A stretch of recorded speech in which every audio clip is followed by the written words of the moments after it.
Жишээлбэл танаа хүүхд мөр. Гэр ороолын хүүхдүүчл юмар унаа шүү дээ. Ер нь бол.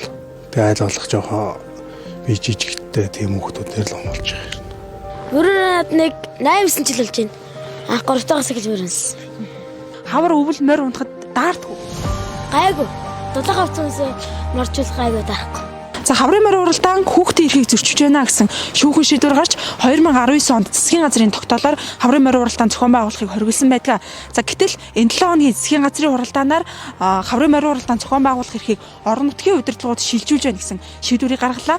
За ингэснээр бол орон нутгийн удирдлагууд хэрвээ зөвшөөрөх юм бол хаврын морь уралдаан болох боломж бүрдлээ гэсэн үг. За Улаанбаатарыг тойрсон суурьшмал бүсүүд болох 61 гарам, Төв аймгийн Сэргэлэн сум, за Үлзий тороол гэх мэтчлэн газруудаар бол уяачид байрлаж морио уйдаг. За тэгвэл бидийг одоо Үлзий тороол дээр ирсэн байна. За өнөөдрийн байдлаар бол хаврын морь уралдаан зохион байгуулах боломж бүрдлээ гэсэн сургаар за уяачид яг энэ Үлзий тороололд морины ажил хийж за унаач хүүхдүүдээр морио хөслүүлэх зэрэг ажлыг хийлгэж байгаа юм дүр зураг харагдаж байна. Одоо уяачдын үед хаврын морь уралдаан болж магадгүй болох боломжтой гэсэн сургаар бас мориныхаа ажил хийгээд гисэн багш байна тийм үү? Яг уу угаасаа одоо энэ 6-7 жил болохгүй байсан ч гэсэн ингээл өвлжөнгөө л морины ажил хийж байгаа. Хаврын морь уралдаан яг бодох нь яг зөв. Ер нь дэмжиж байгаа юу нэг? Мэдээж одоо уралдаан болоо сайхан лээ. Одоо яг Улаанбаатар хотын иргэд бол өөрсдийнхөө хөвгтөр төсөөлөл байх шиг байдаг. Өөрсдийнх нь хөвгтүүд бол мэдээж одоо дулаан байшин, дулаан одоо дулаан газар амьдарч байгаа. Тэнд одоо ингэж төрсөн цагаас эхлээд байгаа хөвгт ч одоо даарч ирэх. Тиймэрхүү асуудал нь бол одоо их л байгаа шүү. Тэгэхэд бол яг харьцангуй бас энэ яг энэ морин дээр хөдөө өссөн хөвгтүүд ч бас нэг Монгол гэрт өссөн хөвгт гэдэг чинь өглөө даарч сэрж जैन Иймэрхүү ахуйд өссөн хөвгтүүд бол харьцангуй бас тэр тал дээр гайгуулах шиг анзаарагддаг. Яг хаврын морь уралдааны зохион байгуулалт гэхээр хүүхдүүдийн эрх одоо зайлшгүй ярих шаардлагатай л. Яагаад гэвэл одоо хавар бол хүүхдүүдийн хичээл сургуулийг орж идэг тийм ээ. Энэ үеэр бас уяачдыг хүүхдүүдийн бас хичээл сургуульд нь явуулахгүйгээр авчираад мориных ажил хийлгээд байдгаа гэсэн иргэдийн шүүмж бас байгаа. Миний ойр тойронд бол нэг тийм байхгүй. Хичээлийн айл болох тастуулахгүй ингээд явуулаад. За бүр заашгүй нэг сунгаа мунгаантай үед бол сургуулаас нэг ганц өдөржүүлээ авдаг та. За тэгээ бусад уяачдыг бол яг үнэ хэлэхэд бас хэлж мэдэхгүй байна.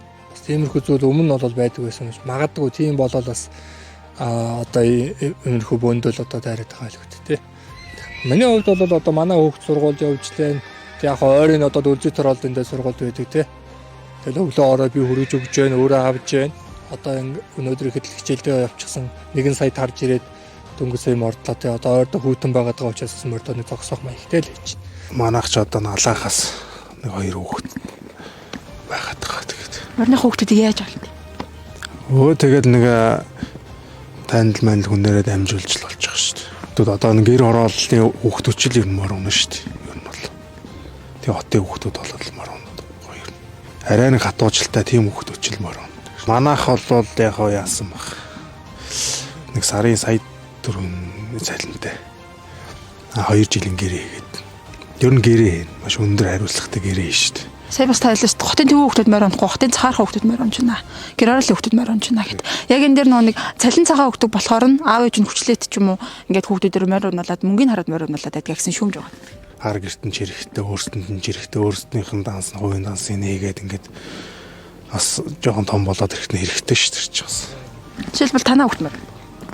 Манай хүүхд он том биттэй хүүхдүүд чинь тэгэл бас олон жил унахгүй шүү дээ. Тэгээ айл болох жоохон би жижигтэй тийм хүүхдүүдээр л оноолж байгаа юм.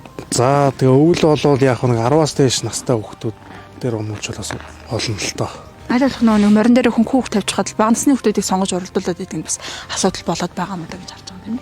Тийм арай нэг олон жил сураагүй хүүхдүүд тавьчихна.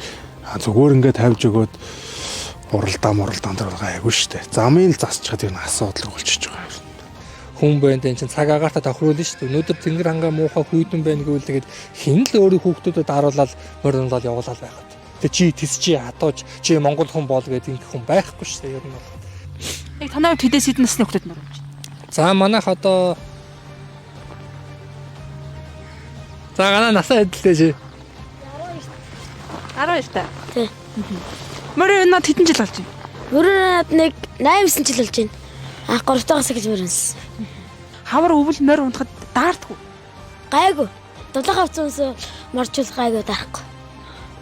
Өмнө нь яг юм өвөл хаврын морь уралдаанд орж исэн үү? Зөндөө орж исэн. Одоо бол хичээл цугласан багш. Тэг хичээл нь орж байгаа юу? Орж байгаа.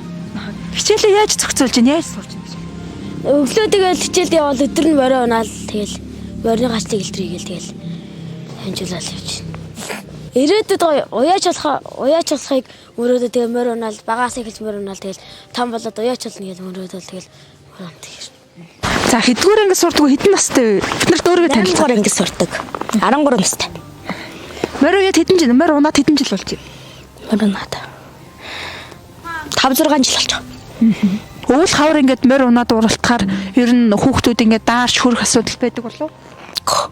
Хичээл сурлагаандаа ер нь явж амжиж гин үү морины аж? Амжиж байгаа. Яг малчтын хувьд бол хавар яг мал төлөх цаг нь байж идэг. Яг тэр үеэр хөдөөнөөс ингээд адуугаар авчираад уралтуулах бас боломжгүй байдаг. Тэгэнгүүт яг энэ хаврын уралдааныг дэмжиж байгаа хүмүүс нь хийм бэ гэхэлэр яг морин дээр байдаг морь уйдаг за жоохон боломжтой хүмүүс нь л ингээд хаврын уралдааныг дэмжиж лоббидод байна гэсэн бас иргэдийн тэм шүүмж байгаа юм л та. Тэр тал дээр бол одоо энэ хөдөөний одоо сүүлийн хэдэн жил бас нэг 100 зурхантай бас хүн цаг үетэй байлаа шүү дээ. Ганц морь уйх гал нөгөө бас хөдөөний ус очоос хэцүү шүү дээ. Тэгээ санхүүгийн асуудал байна тий. Тэгвэл яг өмнө нь хаврын уралдаан болдгоо хахад уяачд яг ингээд жилийн дөрвөлөрт морь бэлтгэл ажлыг хийлгээл явдаг гэсэн. Тэгвэл одоо яг өмнөх хിവэрэ байсан ч ингээд морь уяал явж исэн л биш тийм ээ. Яг хаврын уралдаан болох гээд байгаа тэр ашиг нь юу вэ? Тийм. Гэхдээ ашиг нь юу хавд бид нар ч бас одоо ингээд хаврын уралдаан болохгүй болохоор ингээд өвлжөнгөө ингээд зардал гаргаал бас ингээд морь малаа ингээд хижээгээд тэгээ байж байгаа байхгүй. Чамаас нэг хавартаа нэг уралдаад цагаан сарын юунд нэг уралдаал ирсэн. Тэр утгаараа бас наадмаа нийлэгчмээр л байна л та. Мэдээж энэ адуу ч өөрөө бас мэдээж адгуус те. Адуу ч өөрөө бас янз янзын адуу байж байгаа. Янз янзын шаран шинтэй тийм үү. Тэгэхээр энийг бас өөртөө уяач нар өөртөө л аюулгүй байх нөхцөлийг бүрдүүлж одоо манайх бол нэг мордтой энтер олуулаа бөөнөр мордчдөг. Бас нэг жоохон хүүхдүүд бас янзаргаар уруу дараал морин аваад өгчөөд араас нь давхад ирэх хэмжээнд бэлэн байдаг гэсэн байнгын л бэлэн. Энэ жил яг хаврын уралдаан болох гээд ингээд уяачд болох гээд тэгээд байгаа шалтгаан. Үгүй яг нэгдүгээр би бол хамгийн том шалтгааныг бол одоо энэ өөрөө өндөр их маш их өндөр зардал гарч байна л да энд. Энд чинь өөрөө ингээд тэсжүүлдэг ч юм уу одоо энэ чинь өөрөө байхын тулд одоо ер нь аль болох уралдаан наадам олон болж ижил одоо бид нар чинь тэсгээр байна шүү дээ. Тэгэхгүй бол одоо яг бод байдал дээр ингээд нэг ор тормогоо хой тормогоо нөхөө ингээд явах чинь бас хэцүү л байна л та. Энэ ерөөсөө наадам зохион байгуулагч хүмүүстэй л 100% хамаатай л ажил та.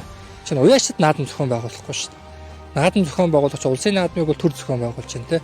Одоо янз янз одоо дүнжин гарыг бол уяачтай холбоо зохион байгуул. Тэгэхээр зохион байгуулж байгаа улсууд нэгдүгээр газраа зөв сонгох хэрэгтэй. Хоёрдугаар замаа сайн засах хэрэгтэй. Гуравдугаар одоо юу гэх юм те хүүхдийнхээ аюулгүй байдал те одоо ялангуяа энэ хаврын уралдаанд бол жоохон насыг сайн бас барих хэрэгтэй л те. Энд чинь жоохон хүүхдүүд өөрөө жоохон контрол муутай байдаг. Одоо харцангуй одоо ер нь бол 12 гээд насаас хүүхдүүд бол мориноос хасагдаж байгаа шахуу ер нь бол одоо архаг болцоосоод байгаа шүү дээ. Олон жил одоо тэр морийг онцгсан архаг болцсон хүүхдүүд чинь ер нь бол багийн зүйлээс өөрийгөө хаваа гарах хэмжээнд болцсон хүүхдүүд моринж байгаа шүү дээ. Хаврын уралдаанаа тэм зөв зохистой хүүхдийн аюулгүй байдлыг сайн хангасан нэмэх гараацтай зам талбай сайтай газар сайн зохион байгуулсан тэм том уралдаанаа нэгдсэн журмаар хийх юм бол тэм эрсдэл маш бага байна.